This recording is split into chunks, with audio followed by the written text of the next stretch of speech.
Who knows? All right, so we're in section 9.2. 9.2.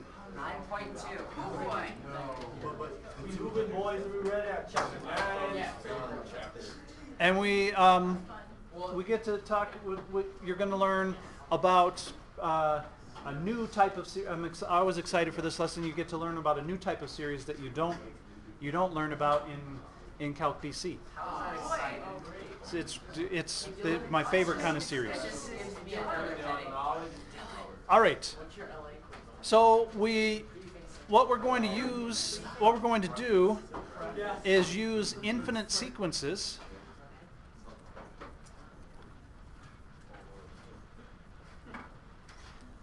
to represent infinite summation.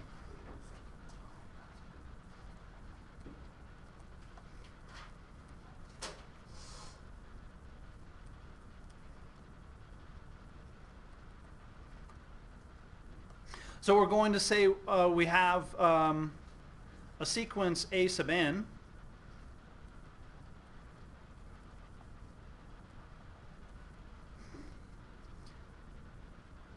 and we're going to say that the sum n equals 1 to infinity of A sub n, and we're just adding the terms A sub 1 plus A sub 2 plus A sub 3 plus, and we keep going, plus A sub n plus, and we're going to keep going. We call this an infinite series.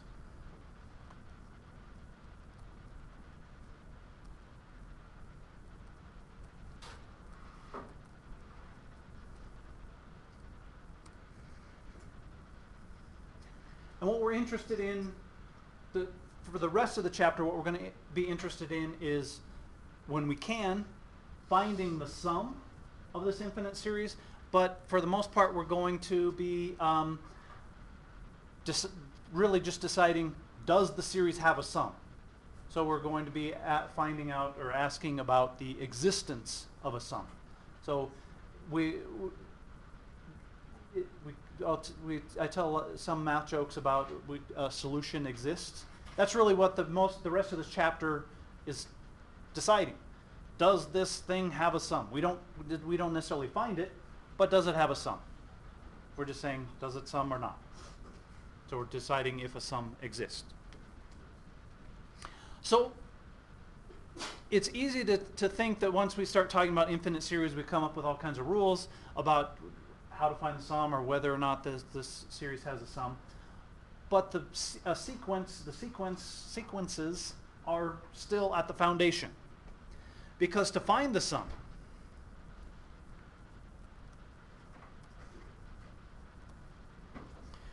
we look at the sequence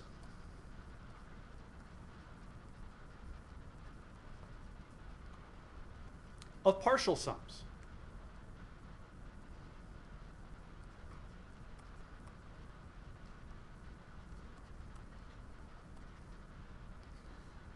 So we say that the first partial sum, S sub 1, is just the first term.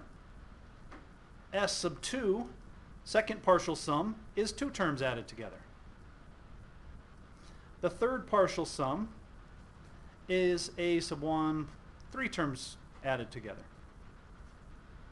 And the nth partial sum, we're going to keep going, dot, dot, dot, is n terms added together.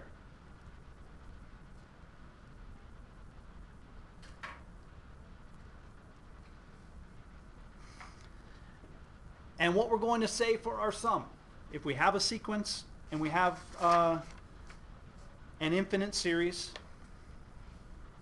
we're going to say if the sequence of partial sums converges,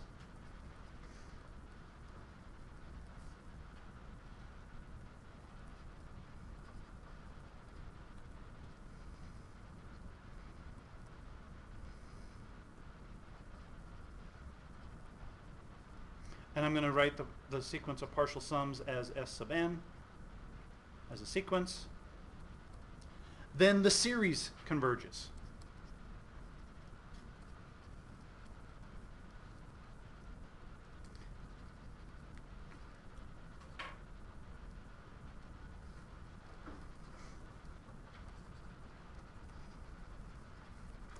So all of our convergence tests, all of our sum theorems have to do with determining whether or not that sequence of partial sums converges.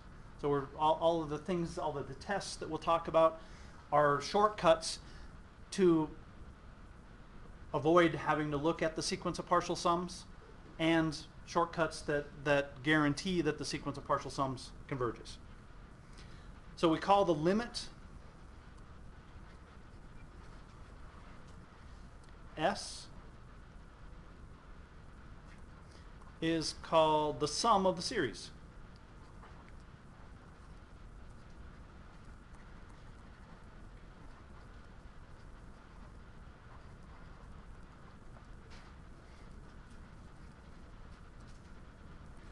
And if S sub n, the sequence of partial sums, diverges, we say the series diverges.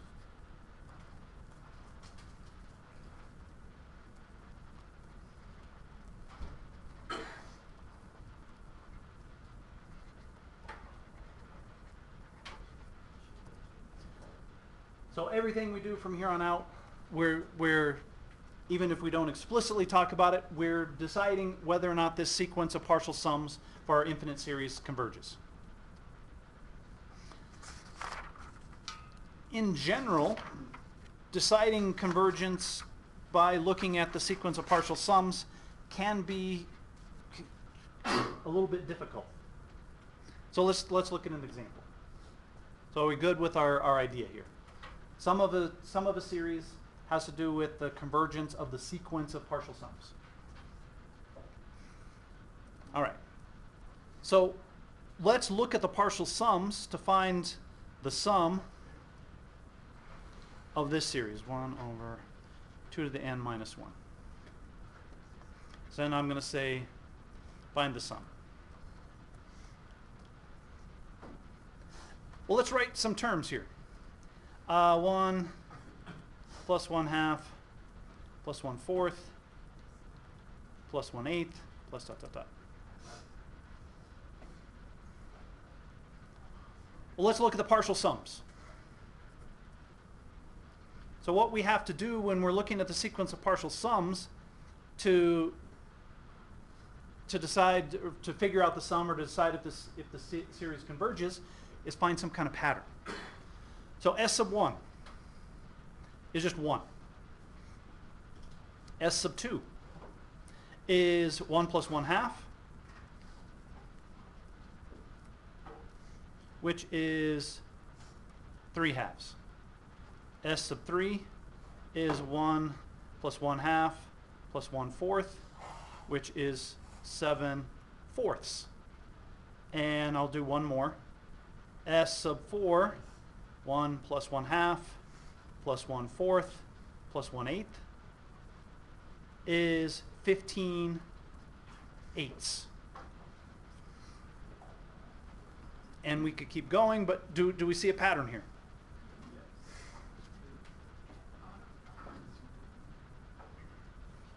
So the denominators here, what are these denominators? They're powers of 2, right? So we're going to say that S sub n, if I go dot dot dot, our denominators have something to do with 2 power of 2, but our first term, this is 2 to the 0 and 2 to the 1. And on our third term, we get 2 squared. So we're going to get 2 to the n minus 1. And how about the numerators? The numerator here is 1, 3, 7, 15. Do you see the relationship there? It's one less than a power of 2, right? So this is going to be 2 to the n minus 1. And if you needed to write out a couple more terms, you'd see that this pattern holds. Well, I'm going to rewrite this in a nicer form, or we could figure it out from here. So the limit as n approaches infinity of this thing, of 2 to the n minus 1, over 2 to the n minus 1. What's that going to be?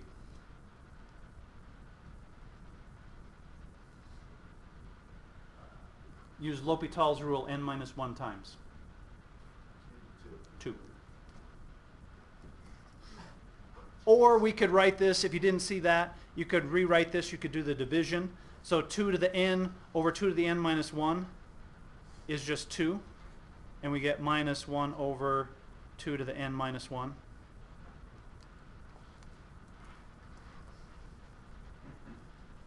And then we could see that's 2.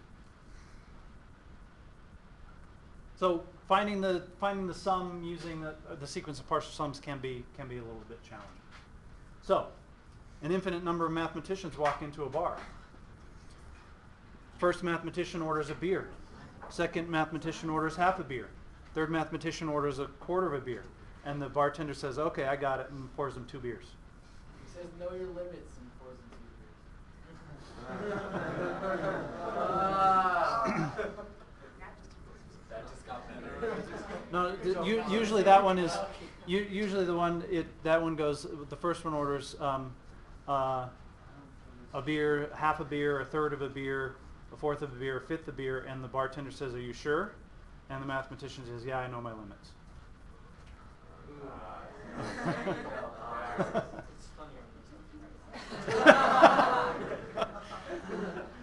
All right, so we're good here. So I had a student several years ago that we wanted to find the sum of a sequence, and she couldn't remember the test or the technique to use on that sequence, and she listed out a bunch of partial sums and spent a whole bunch of time on the test figuring out the pattern of the sequence of partial sums, and actually found the limit that way, the sum. That was pretty impressive.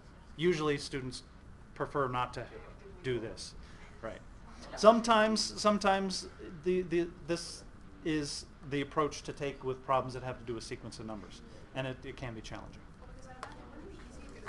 Very straightforward pattern. Yes. It is really fast. Right. If it's a straightforward pattern, you can see it easily. Then it's nice. But sometimes it's not easy. All right. Well, let me look. What I want to do is look at 2 specific types of sequences where we can find the sum easily. So the first one we'll do is as an example.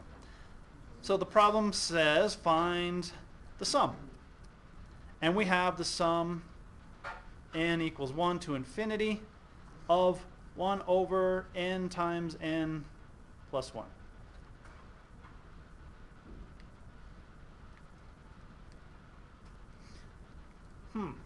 We could list out a sequence of partial sums and maybe figure it out.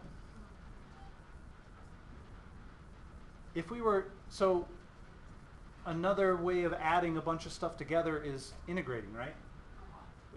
But we don't do it. Integrating is continuous. This is discrete. So if we were integrating 1 over n times n plus 1 dn, what technique would we use?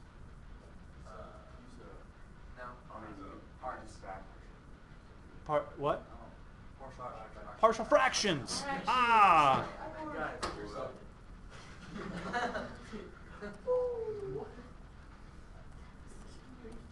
Partial fractions. So when we see something like this, you should think partial fractions. So I'm going to say 1 over n times n plus 1. This one you can use the cover-up method, or we could do it this way: a over n, b over n plus 1. And what do we come up with? You can do the cover-up method easily on this. A equals negative 1.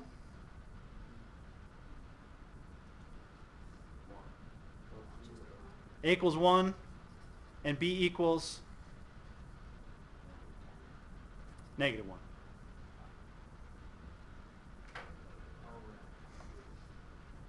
And if you weren't sure, you could do clear the denominators, do the system of equations. This is an easy system of equations. So we have the sum n equals 1 to infinity of 1 over n minus 1 over n plus 1. Now what we're going to do is write out some terms. And we'll see something really interesting happen. So this is 1 minus 1/2, and I'm going to group the terms just like this. Plus 1/2 minus 1/3 plus 1/3 minus 1/4 plus dot dot dot. What's going to happen? This is going to cancel. This is going to cancel. This would cancel with the next term here. We could continue that pattern. So the sum is going to equal 1.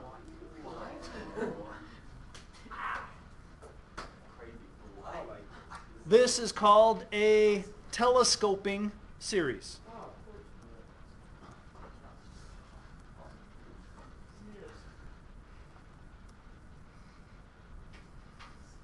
And the reason we call it a telescoping series is it's like the old, like the pirate spyglass. It's all stretched out, but we cancel all those terms and it cancels it right down. Yeah. How did you know when you first started to like just rearrange it somehow? Like why didn't you try something like that With the original? Yeah. Well, there's only one other type of series that we know how to find the sum of, right? What is that? A geometric series. So this isn't geometric, but the problem said find the sum. So that tells me that there's some way that we can find the sum. And the fact that it looks like a partial fractions integral, that was a hint that we would use partial fractions. So when you see something like this is going to give you a telescoping series. When this nth term converges, then you know that the series is going to have a sum. So you can use this technique. Now, depending on the terms of the series, you're going to get you're not always going to get a cancellation of every single piece. So sometimes you might have to write out a few more terms and see the pattern of the cancellation. But sometimes you get a couple of pieces here left that you have to add together. So it's not always every term that cancels. But a telescoping series where the nth term, where this converges, tells that series is going to converge. And we can find the sum using this technique. So now we have another kind of series where we know how to find the sum, a telescoping series. Telescoping series are really fun. I like those.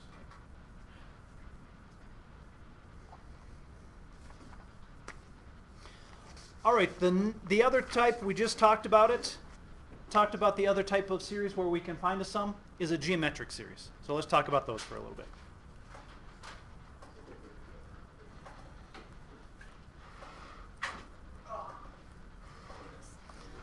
So we have a telescoping series that we can use partial fractions to help us find the sum.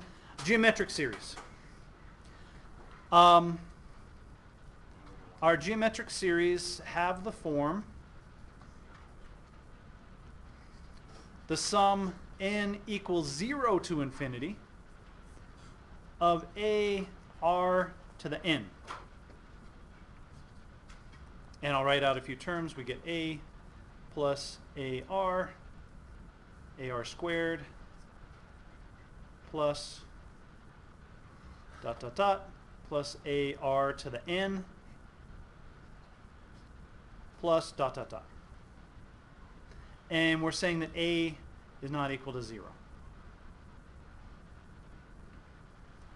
And r is the common ratio or the ratio.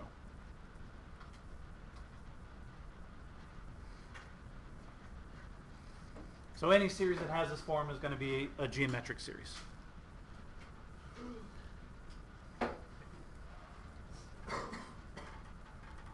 And geometric series diverge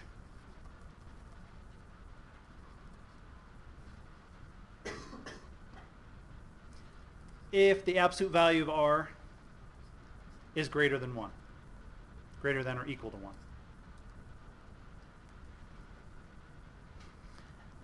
And if 0 is less than the absolute value of r, less than 1,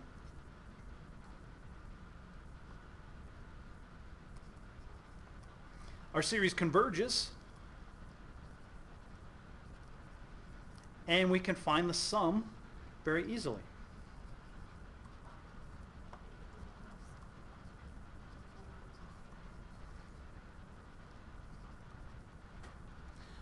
A over 1 minus r.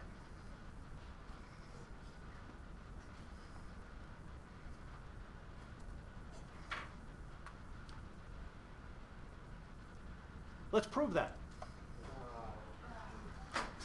Stop it. Stop it. All right, we're going to say S sub n is, I'm just going to write out this series, a plus ar plus ar squared plus dot dot dot ar to the n minus 1. And we n minus 1 because we start at 0.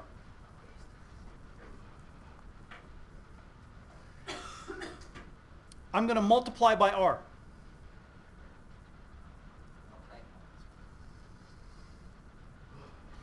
So we get r s sub n equals ar plus, I'm going to write it shifted here, ar plus ar squared plus dot dot dot plus ar to the n minus 1 plus, oops, I need a dot dot dot. No, I put the dot dot dot, plus ar to the n.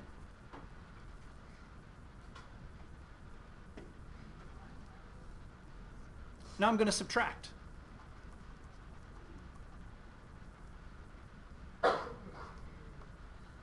S sub n minus rs sub n equals, well, when I subtract, I don't have a term here, so I get a. These go away, these go away, these go, all these in between go away, these go away, and I have plus ar to the n. Well, now I can solve this for S sub n. Factor. And I'm going to factor out that a. And I get that this nth partial sum is a times 1 minus r to the n over 1 minus r. So this is the nth partial sum.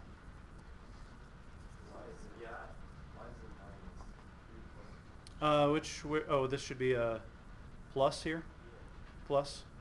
I just forgot the little vertical bar. This is our nth partial sum.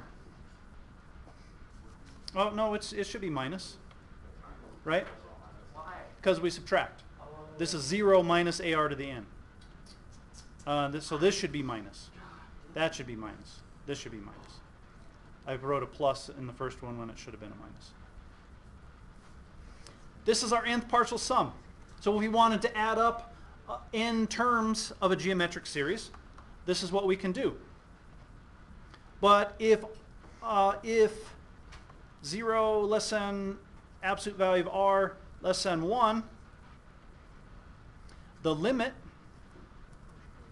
as n approaches infinity of S sub n equals, well, this is r to the n, this is some fraction raised to the nth power as n goes to infinity. So what's that going to go to? 0.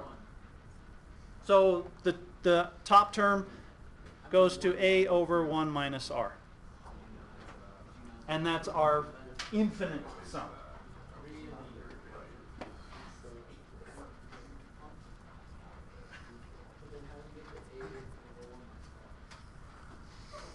So this is why this is a proof. There are lots of proofs that the geometric series converges to that, but this is a proof that the geometric series converges to a over 1 minus r when the absolute value of r is between 0 and 1. Isn't that nice? It's nice that when we can see that these formulas aren't just some magical thing that's pulled out of a hat. There's something that we can actually understand. And that's what proofs do for us. They show us it's not magic, it's something that we can understand. All right, I just want to look at a quick example with a geometric series. So when you are asked find the sum, that's a hint that it's either going to be a geometric series or a telescoping series. Those are the only two right now that we know how to find the sum of. Unless you want to look at the partial sums, the sequence of partial sums, and find the sum that way.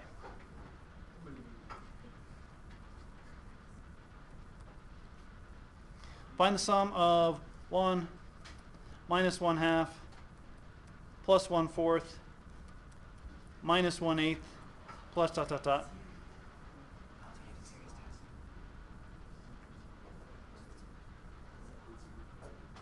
So the fact that it says find the sum means that this is going to be something that we actually can find the sum of.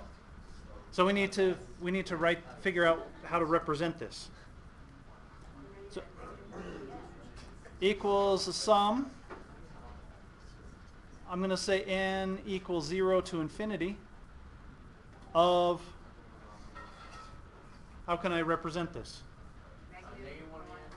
Negative 1/2 to the n. So I guess this would be what happened when every other mathematician drinks his beer, right? Yeah. Why is it always n equals 0 for the geometric? Because we want this, so we defined our geometric series that has a first term with no r, no power r involved, so we have some first term there. Could the I guess the arithmetic ones, could they start with n equals 0?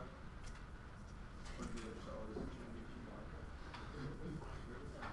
They can start with n equals 0. We define them initially as starting with n equals 1, but it's not forbidden that they start with n equals 0. Just for convenience, we usually start at 1. Yeah, sometimes it's more convenient to start at 0. All right, so this one's easy. A is 1, r is negative 1/2. So our sum is 1 over 1 minus negative 1/2, which is 1 over 3/2, which is 2/3. So if every other mathematician takes their sip out of the 2 beers, there's going to be 2/3 of a beer left.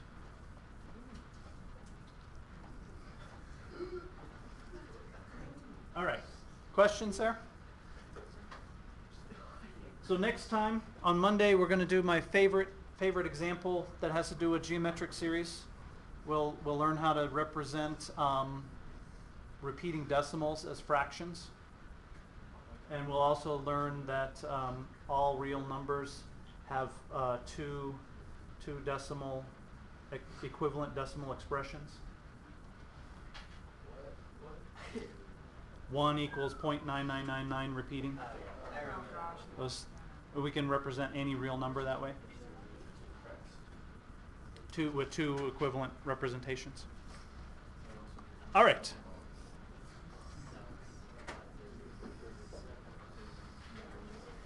All right, let's start these street stats.